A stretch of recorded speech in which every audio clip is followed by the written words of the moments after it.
Hey everybody, welcome back to Tractors and Communism. So I finally got this tractor back together. Everything's hooked up and it starts great. Runs great too. But of course I wanted to test it before I put all this back together. I noticed that we do have one leak. We have a leak right at the pump cover. It's a very common problem.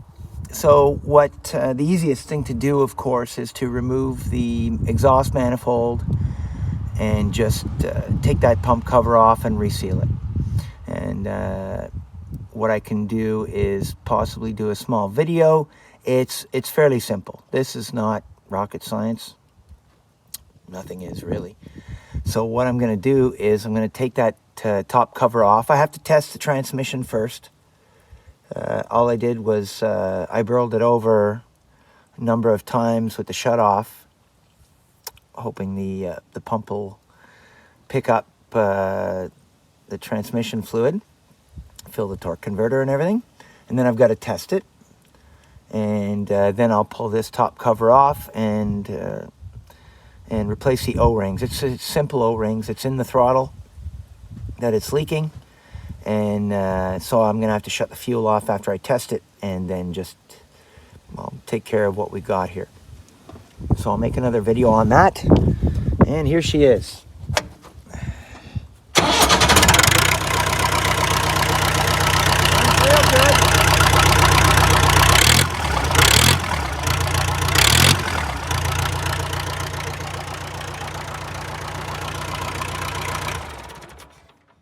Good oil pressure.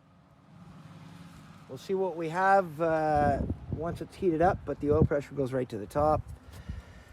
And we'll get this leak fixed. I'm just gonna give it a quick forward reverse test, make sure that it actually moves. And then we're off to the races repairing that leak. We'll get that. It'll be an easy repair once the exhaust manifold's off. I could have started it, I could have tested it prior without the exhaust manifold on, but you know, it's the way it goes. So it's not a big repair, but I'll try and take a video of it. And of course, I'll repair it inside the shop. I'm just going to pull the cover, and there's a spring under there. And when you pull this apart, you have to make sure to note the location of the spring. There are a few options, and so if you put it in the wrong hole, you're going to wind up with something you don't want. I've never tried it. I've never found out what would happen if you put it in the wrong hole. And of course, since it's work, I don't really feel like doing it twice. So I'm just going to take a photo of what I see when I'm in there, and then I'll change it. So stay tuned for the next video, and we'll see how this works out. Thank you, and have a good one.